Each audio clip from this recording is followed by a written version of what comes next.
আজকে একদম ডিফারেন্ট ফ্লেভারের একটা স্পঞ্জ করব। অলসো এই ফ্লেভারটা আমি প্রথম বানাচ্ছি, আর এটা বানিয়ে আমি উপহার দেব আবার মামাকে। এই কেকটা নতুন লঞ্চ করব, সেটার উপরে ভিডিও আলাদা করে হবে। আজকে শুধু স্পঞ্জটা দেখাচ্ছি। আর সম্পূর্ণ ভেজ এগলেস হচ্ছে স্পঞ্জটা। এই সূত্রে তোমাদেরকে একটা অ্যানাউন্সমেন্ট দিয়ে দিই, আগেও দিয়েছি আবারও দিচ্ছি।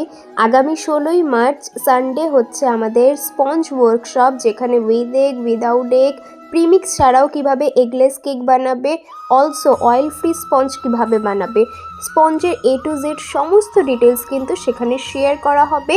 আমাকে হোয়াটসঅ্যাপ করলে আমি ক্লাসের সমস্ত ডিটেলসটা তোমাদেরকে সেন্ড করে দেব। ক্লাসটা যেহেতু অনলাইনে হচ্ছে, তাই অনেকেরই সুবিধা দূর দূর থেকে ক্লাসটা অ্যাক্সেস করতে পারবে। আজকে স্পঞ্জটা হয়েছে মোকা ফ্লেভার। কেকটা যদিও আমি এটার মধ্যেই বানাবো, তবুও ডিমোল্ড করে তোমাদের সাথে শেয়ার করছি স্পঞ্জের সফটনেসটা আর ইনসাইডটা তোমাদেরকে দেখাবো বলে। তবে একটা উপরি পাওনা কিন্তু তোমাদের সকলের আছে, সেটা হলো তোমরা কিন্তু এই ক্লাসে এই মোকা স্পঞ্জটাও শিখতে পারবে। আমার কিন্তু already list and flavour ready হয়ে গিয়েছিল, তবু আজকে যখন এটা আমি বানালাম, এইটা কিন্তু এক্সট্রা অ্যাড অন থাকবে ক্লাসে। সবার সাথে আমি শেয়ার করব মোকা স্পঞ্জটাও কিভাবে বানিয়েছি। সিট বুকিং কিন্তু শুরু হয়ে গেছে, লিমিটেড সিট থাকবে, ঝটপট বুক করে ফেলো। রাধে রাধে, আজকের মতো টাটা।